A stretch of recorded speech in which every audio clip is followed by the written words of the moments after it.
લક્ષ્ય ન્યૂઝ, એક નજર, એક લક્ષ્ય. રાજકોટ જિલ્લાના ધોરાજીમાં ભક્ત શ્રી તેજાબાપા નક્ષત્ર સહાયક મંડળ ટ્રસ્ટ તથા કીર્તન મંડળ દ્વારા આયોજિત શિવાનંદ મિશન વિનગર અને દાતાઓ સહયોગથી આંખના કેમ્પનું આયોજન કરવામાં આવ્યું હતું.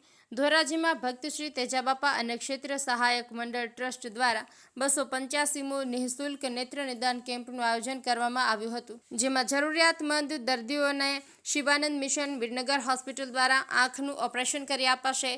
આંખની હોસ્પિટલ દ્વારા ટાંકા વગરનું સારામાં સારું સોફ્ટ ફોલ્ડેબલ લેન્સ નેત્રમણી સાથે વિનામૂલ્યે ઓપરેશન કરવામાં આવે છે. ઓપરેશન થયા બાદ દર્દી કેમ્પના સ્થળે પરત મૂકવાની વ્યવસ્થા હોસ્પિટલ દ્વારા કરવામાં આવશે.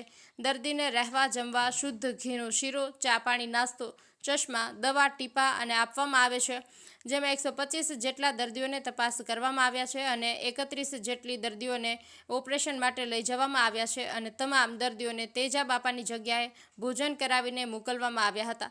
ત્યારે ધોરાજી ખાતે અનેકવિધ સેવાકીય પ્રવૃત્તિઓ કરતા તેજાબાપા સહાયક નક્ષત્ર ટ્રસ્ટ દ્વારા તેજાબાપાની જગ્યામાં દરેક પ્રસંગની ભવ્ય ઉજવણી કરવામાં આવે છે, જેમાં વિશાળ સંખ્યામાં ભાવિકો દર્શનનો લાભ લેવા આવે છે. આ તકે ભક્ત શ્રી તેજાબાપા નક્ષત્ર સહાયક મંડળ ટ્રસ્ટના પ્રમુખ આર.કે. કોયાણી અને સુરેશભાઈ વઘાસિયા અને તેજાબાપાની જગ્યાના કાર્યકરો દ્વારા આ નિઃશુલ્ક નેત્ર નિદાન કેમ્પને સફળ બનાવ્યો હતો. તેમજ આ સંસ્થા દ્વારા અનેક સેવાકીય કાર્ય કરવામાં આવે છે, જેવી કે સબવાહિની સેવા, 365 દિવસ અન્નક્ષેત્ર તેમજ જન્માષ્ટમી ઉજવણી, અન્નકૂટના દર્શન તેમજ દર પૂનમે રાત્રે કીર્તનનું આયોજન કરવામાં આવે છે.